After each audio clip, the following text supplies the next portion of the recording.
Wow, I've seen it all today. Some of the things that golfers do is just ridiculous.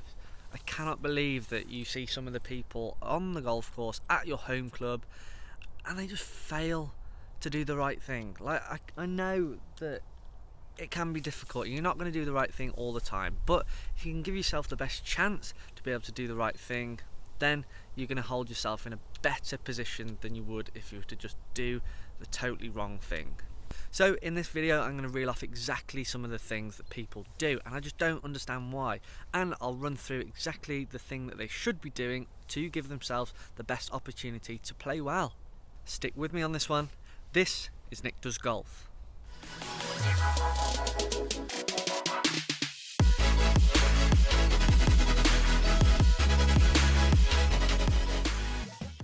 So when I'm playing golf and when I've played golf in the past, I've seen a lot of strange things that have gone on the golf course and I just don't get it. I really don't understand it.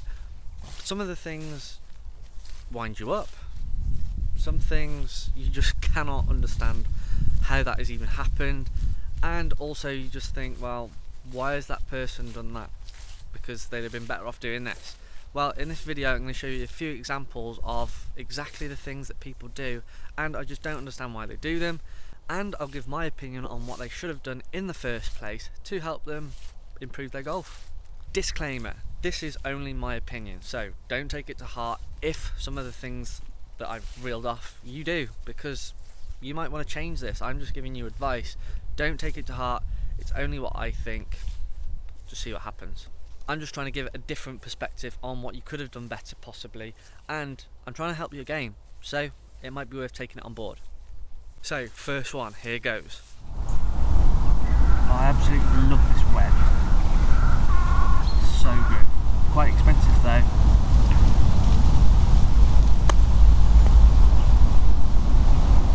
I just need to get used to it.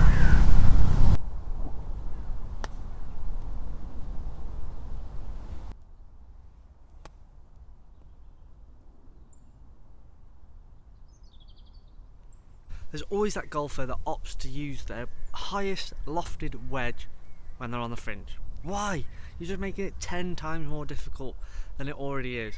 You are a long way obviously from the hole, so why don't you use something that's less lofted or even a putter? Make it simple, get that ball rolling on the floor. You are more likely to save so many shots by doing this rather than trying to get your lofted wedge out and hit a miracle shot when you don't need to hit a miracle shot. It's called a lob wedge for a reason, so you can lob it over things, so use it for them, not there. From there we go from one extreme to the other. People that putt out the rough. Now I know there's exceptions. If the rough and the lie is that bad, you might want to turn your putter upside down and try and chip it out. Now I've seen a few pros do that and the result has paid off, but the putter is designed to be used on the greens and maybe off the fringe, but not out the rough. More than likely you'll face two problems. The ball will get snagged up in the rough before it even gets to the green, or it'll be your putter that gets snagged up. Now neither of these are ideal. Now this should tell you that your chipping is weak and that you need to improve it. There's no excuse for it really. You need to be able to try and chip the ball out of the rough. Even if you use a 9, an 8 iron, something like that. Just try and get the ball out with the clubs that there are in your bag. You've got 14 to choose from. Because it can be a difficult shot, you need to learn how to play this and get some practice at doing it, even if you do it in your back garden. Honestly, the only way that you're going to get better at these shots is if you put yourself in those uncomfortable situations. If you don't, you're simply not going to get any better, you're not going to be better under pressure, and when it comes to actually doing it in a competition, you're going to struggle. So you need to put yourself in these scenarios and practice them.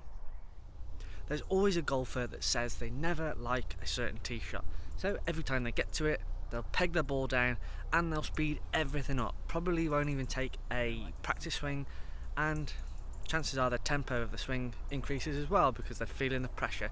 They can't deal with it, and more often than not the ball goes in exactly the place that they don't want it to. Now I don't get this, because if you can feel the tension in your muscles, your mind is going 100 miles an hour, how can you possibly hit a good shot when you're under pressure? You cannot. So you need to do the opposite. You need to slow everything down, work everything out in order. Make sure you've got your pre-shot routine, which you should already have anyway. Do that, slow it down, think about the shot that you want to hit. If you have a natural fade, for example, aim up the left, move it to the right, but slow it down. Get your tempo and your rhythm of your swing nice and slow. You have more control, your muscles aren't going to sort of jump out and do weird things. If you do this, I guarantee that hole that you never hit a good tee shot on, you'll start to see a difference. So do it. There's always that one golfer that thinks that they can drive the ball miles, and they probably can, but can they control it? No. More often than not, they're hitting that drive 300 yards into the trees, and it's just purely not worth it. What is the point? You may as well just hit like a 3-wood or a 4-iron straight down the fairway, get yourself in play, and then go from there. Okay, you've got a longer shot in, but does it matter? No. Don't get me wrong, I can hit the ball quite a long way, but I don't brag about it. I'd rather be 10 yards behind that person and hit it straight down the middle every time than trying to hit the ball, hit the skin off the ball even. It's just ridiculous. You may as well just lay up and have a little bit of common sense. I'd rather be straight and slightly long rather than being long and being wild. These types of people let their egos get in the way of their golf game. Now this is going to hold them back, but that is totally up to them. If they want to do that, absolutely fine, but don't try and keep up with them. You stay in control of your own game. Even if you're a couple of yards behind them, it doesn't matter, because you're playing first. You can always put the pressure on if you're playing a match against them. It does work both ways. I very rarely step on one, because if I try and step on one and hit it too hard, chances of my control going out the window is very high. So I try and hold back a little bit and just let my technique, my rhythm do the work for me. You don't have to hit the ball hard. Ever heard the saying, drive for show, putt for dough? Well, yeah, I'd certainly go along with that slightly, but driving for show, it doesn't really matter. Yes, the PGA players are absolutely nailing the ball right now, but you don't need to, because you're not a PGA player. You're not. So you don't need to hit the ball miles. Okay, it helps sometimes, but if you can stay in control, hit the ball straight as best you can, hold putts, make sure your short game's up to scratch, you're going to be in a better position playing like that than you are just trying to blast the ball as hard as possible. There's always those golfers who get influenced by other people. Maybe the person that they're playing with is better than they are, so they try and do something that that other person would do, and they simply don't have it in the locker. Well, why do that? Because you know full well that you're never going to pull that shot off. You don't have the ability to, or you're just not confident at doing it. Either one of those, you should just focus on what you need to do, and only you, because you're in control of the ball. If it means that you need to do something which suits your game and you think it's the right shot, then you do it. Don't get influenced by other people, because it's only going to lead to your downfall and increase the amount of shots that you play. Honestly, don't be afraid to tell them, because I promise you, you'll be better off sticking to what you think you should be doing rather than them telling you what you should do. So there's just a few things that certainly I don't quite understand with the club golfer. I'd understand it with sort of like professional players, why they do certain things, but I just don't understand why people put themselves in difficult situations and their thought process. I just don't get some of it, but that's totally up to them. I've got my own game to worry about. You should just worry about your own game too, but I just thought I would let you know on some of the things that you possibly might be doing and the reason why you shouldn't be doing it, and I've also given a few tips on what essentially is going to be a better option for you. Golfers, if you have liked that video, give it a thumbs up and hit the like button, ding, and leave a comment down below. I'd love to hear what you have to say about these certain things, or if there are any other ones that do get on your nerves. It just might get you to think a little bit better on the golf course, a little bit smarter as well. If you've enjoyed it and you want to check out more videos, head over to my YouTube channel. It is Nick Does Golf, and hit the subscribe button down below. I would really appreciate the support.